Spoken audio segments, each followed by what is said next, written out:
boy. Appropriate sparks are flying. All of Rachel's friends are changing. Will you go out with me? No. With every kid, we are getting closer to perfection. Except one. And he's next. You signed me up for the program? Let's get out of here. Dawson Creek's Katie Holmes. Disturbing Behavior. Rated R. Starts Friday, July 24th at theaters everywhere. Hello, folks, and welcome to Unfinished Business Television. I am Jeff Gausha, also known as Corporate Christmas. Hope you're enjoying those American potatoes cut into pieces that we'll call French fries. Yeah, those Frenchies took it from us. And with me, as always, is my co-host, Andre Joseph of AJ Epics. It's prime time, bitches. And I'm Jeff Gaushaw, back from my bad character work.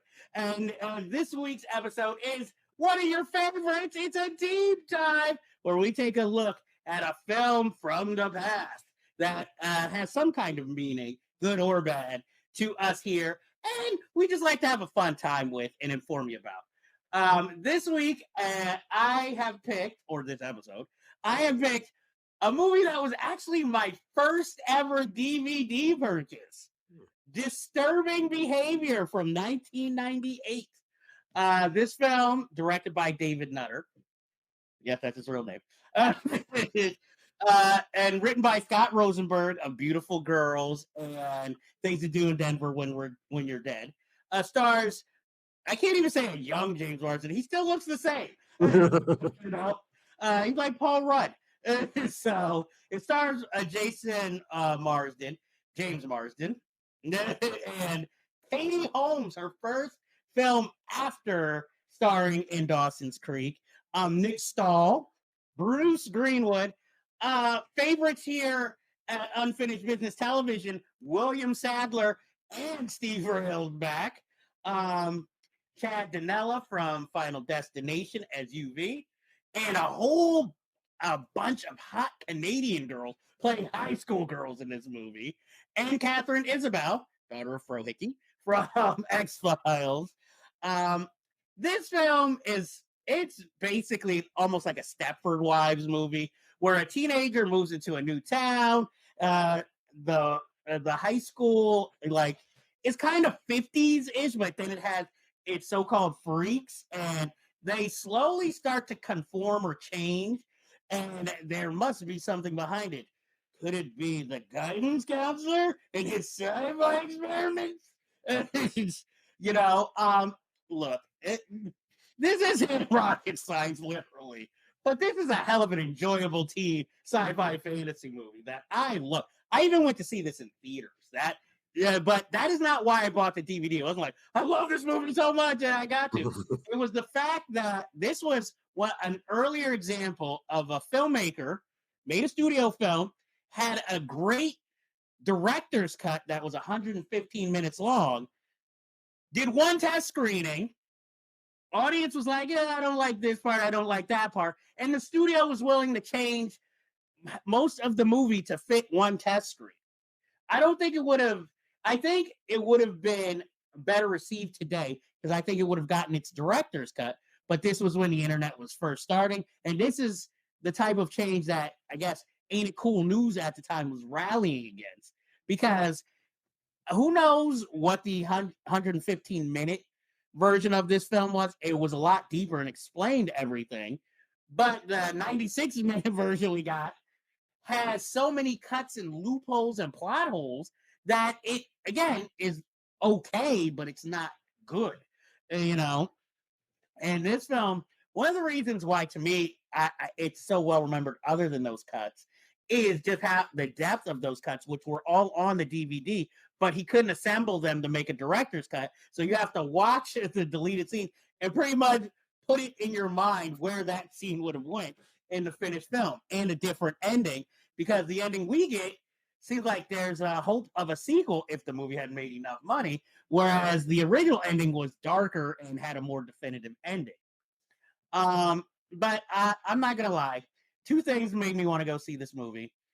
Katie Holmes at the time, And the soundtrack with Flagpole Sitta by Harvey Danger used so heavily in the trailers, and the inevitable Wonder the Fly got you where I want you. That's when you still had that kind of soundtrack MTV tie-in with the movie. So like Katie Holmes and James Marsden appear in the music video and kind of spoil a part of the ending of the film in the music video. But yeah, I fucking love this movie. I fucking would have loved it more if I had seen a 115-minute cut. Andre, tell me about your history with the movie Disturbing Behavior. I don't have too much of a history. I remember the TV spots when it was coming out, and Katie Holmes, of course, I knew from Dawson's Creek, and my cousin had a huge crush on her. I was getting definitely the vibes of like Scream and the other movie Mimic, kind of like that same sort of sci-fi vibe there. And this was the first time I heard of James Marsden, and wasn't surprised later when he became Cyclops in the X-Men movies. And, I had to look back at that like, yeah, I see it. He's got that look, because they always pictured somebody like Tom Cruise playing Cyclops, but they couldn't afford him. So get a guy that looks close to him, and there you go. There's your Cyclops. So I didn't see this movie till it was on cable. And like you said, this definitely was the vibe of Stepford Wives, but just with teenagers and being these delinquents that are baited to model students. William Sadler steals the movie for me, playing the janitor who kind of knows what's going on and, ends up being a little bit of a badass. It's definitely a departure from the usual villain parts he plays, or like when he's playing a goofier part like Death in Bill and Ted's Bogus Journey. So he is always a welcome presence, as is Steve Carell's back in the picture. And Bruce Greenwood plays his standard bad guy part, and he's always good to see. I was surprised how violent it was, especially at the end, where it almost becomes sort of like a zombie apocalypse with everybody trying to go after James Marsden. And, that part where they go off the cliff into the waterfall and all these teenagers fall off. Like, Jesus Christ, this is pretty damn brutal. Like, I don't know how anybody could be traumatized by this shit. That said, I wasn't crazy about it like you are. I just was like, it's okay. But I see the potential for what it could have been if they hadn't messed around with it in the test screenings. Because, yeah, it seemed like it was supposed to be much more of a deeper sci-fi tale. And because Scream and all these other films I know you did last summer were such big hits, they wanted it to be more like that. So let's up the sex, let's up the violence, and make it like every other teen movie of that period. And I think it just kind of got lost in the shuffle because of that. Yeah, and the weird thing is, it started off at New Line Cinema, and I think if it would have stayed there, it would have, we would have gotten the directors, especially in the DVD era, because they love giving DVD extras. Yeah. But then MGM bought it, and for some odd reason, to this day, still refused to let him assemble the director's cut and release it. I mean, I don't know how big an audience is going to have now, but, I feel like it couldn't hurt the reputation of the movie at this point. Because like I said, it's got a great cast in here. Bruce Greenwood coming off the Sweet Hereafter, even if it is a typical villain role, he had that buzz at that point, and he was like in 13 Days, so it was like, there was that buzz of that. James Marsden just starting off, Catherine Isabel in one of her first roles, Katie Holmes, who's good and sexy as the kind of trashy girl at the center of this film.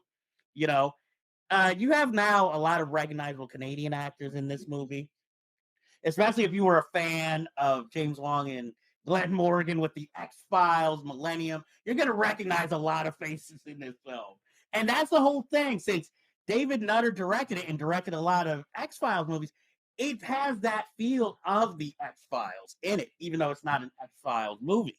It has that sci-fi kind of crisp but sharp visuals that I really like. And I think I liked this movie at the time because it didn't feel like, again, as a teen, it was generalizations of cliques, but you didn't feel talked down to. And it felt like a movie more meant for teenagers than adults, and I appreciated that. Because the thing they had, the stuff they cut, like Ethan Embry's in this film, and his whole role was cut. with Carly Pope from Popular, because his character played James Marsden's brother, who, you know, once the parents wouldn't let him be with his girlfriend because he had mental problems, they end up doing a murder suicide with one another. And, you know, that's what affects why he moves to this town, why he's like kind of off on his own, not part of the flow. And, you know, that gives depth to his character and gives the movie a depth that you might understand why. Okay, this is spoiler alert. Why in the end his parents end up signing him up for this project, you know, and why he feels he has to go save his sister at the end overall. And, you know, I mean, Nick Stahl's character gets killed in this movie, then all of a sudden reappears at the end. In the original, he just dies, but doing a heroic act, you know, showing that he could overcome the mind control. You know, but that's cut for like this stupid Underworld. Somehow he survived. And even though he's under this like Endicott's, you know, I guess spell or experiment, somehow he plans on doing this in like more urban schools, you know, and it's like, what? You know, and it's stupid. Just like I wonder, I don't know where James Marsden, Katie Holmes, and his sister can run off to, you know, but considering James Marsden looks like a man, he can get a job. He doesn't look like, I'm sorry, he doesn't look like a teenager. So he's a good looking name though. I'm not going to lie. Rob Lowe of his generation, just not as popular. Maybe also not conservative. But like I said, I just really enjoy this movie. And it's one of those, I wish it could have just, you know, made it and been something. I want it to be thought in the good ways. Like, I Know What You Did Last Summer, you know, something you're like, think back on like, yeah. But now it comes across more like Fly Cold Sinner, like one of those hit songs at the time where you're like, oh yeah, I remember that. And then you move on, you know? And, you know, it comes across now, I guess, as more forgettable. One of Katie Holmes' better movies, though. And, but I just like really liked it. And, you know, a lot of the actors are retired who starred in it, you know, the female cast. And I mean, it has like such a stunning opening scene, you know, this couple making out. Then the girl begins to go down on the guy. And then he brings a fucking knife. And he's like, I need to save my liquids. So it's kind of campy, but also shocking at the same time, you know? Though I don't know if the girl was just easy because I'm like, why is she going out with one of these blue babe guys? They seem creepy. But again, that's why it's a movie. But like I said, I really enjoyed it for what it was worth. I wish it would have gotten more of a chance. You know, it just felt like this is a movie a studio is writing off. But hey, at least it made it to the movie theaters, because I feel like right now it would have just been pushed on to streaming. And It could have been another Stranger Things type of deal if they had done it as a series and had kind of like that same plot, but you stretch it out, keep some of the stuff that was supposed to be in the original cut. And I think it probably would have caught on better. And maybe if certain parts were cast differently, then I think it would have been a big hit. I believe so, because even in this film, you know, you have these parents putting their kids in this program, but they're not really represented that much in the film, which again is why I think it appeals more to teenagers than it would to adults, because it's hard to get into a movie where you're not represented.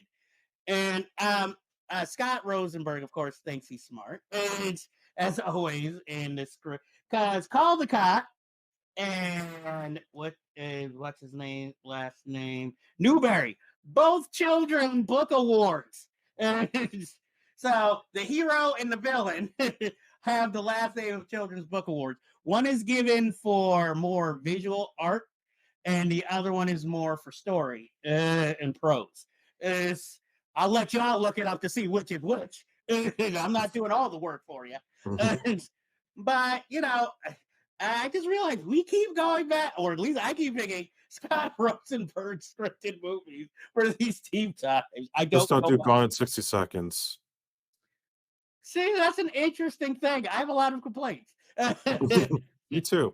Well, I mean, again, I think he's a good writer, but you know, I just feel like maybe his well, he's the writer, but his vision isn't necessarily realized all the time, even though decent movies have been made from his work, you know. And this is like, it's trying to be smart and it's very visual, but in the end, it doesn't reach its great potential. And it's not because of director David Nutter. I just feel like this is a castrated film to a certain extent. You know, like it could have been so much better. And like you said, maybe it's ahead of its time. Like if you had made it today as a series, this could have caught on and had greater success. But you know, at the time, no one really wanted to put the backing into it except that, hey, Katie Holmes is in a movie. You know, and the other problem too, I think, because it felt like everything else that was out. I often get this movie mixed up with Lost Souls with Winona Ryder because they have kind of the same look and the way they were promoted. It kind of like felt like they were two of the same movie. um, Look, I haven't seen Lost Souls because I can't, 100% insult it, but I would never get it confused. I could see though they all had that kind of dark, demonic or supernatural feel. Yeah. Because not only Lost Souls, there was another movie, Stigmata. Yeah. Patricia Arquette. They all kind of have that same kind of promotion feel. The only difference is those movies were really fighting like cinema. Disturbing Behavior, unfortunately, got MGM, and MGM decides to be like, you know what? Even though we were built to be for artists, we're going to censor this movie. At that time, they were castrating movies left and right. They weren't really delivering as many hits outside of James Bond. And that's why they're in the situation they're in now, where they got bought out by Amazon because there's just a lot of mismanagement. Amazon, you like making movies, series out of movies. You made Reacher a hit. What's your next one? They own the library. So, yeah, I wouldn't see anything that would hold them back from doing it as a series. Exactly. I'm like, this is like writing itself. I mean, you could make it more adult, like Paper Girls, that experiment that they tried with that series, you know. Just don't do stunt casting. That's the only thing I have. Yeah. You know, get a good actor who's maybe recognizable for Dr. Endicott, not Matthew Modine. Stranger Things already owns him. So, but somebody of that caliber. Paul Reiser, I'm just saying, he's making a comeback. And, you know, Thankfully, yeah. though you got to get somebody kind of non-starry to play Newberry, you know, William Sadler's role. Because if it's a star, everybody's going to know, oh, there's more than meets the eye here. And Billy Bob Thornton. well, if he's not doing any of his phobias and doesn't insist on doing a song on the soundtrack, though I would like to see maybe Billy Bob Thornton direct an episode. That wouldn't be bad. Yeah. If he would just get back to the writing and directing, I think he could make a full comeback. You know, but I don't know what his issues are. So, you know, but he's a great actor. And I like Sling Blade. I And think Angelina did him dirty. well, that's neither here nor there. Though, if there was a female villain in this and Angelina Jolie was willing to do television, this would be, or if you want to make Endicott a female, you That know, would be a good idea. you know, but I don't know. She might be like, I'm features only. I'm 80s, you know, with my stuff. I don't do television. My name isn't Julia Roberts, you know. Or, well, if you want non-starry, you get, but a good actor, Chloe Sevigny. And Yeah, and she's at that point in her career where she could probably take on that part and be successful. exactly, and if she's not doing Poker Face, Natasha Lyonne as Newberry.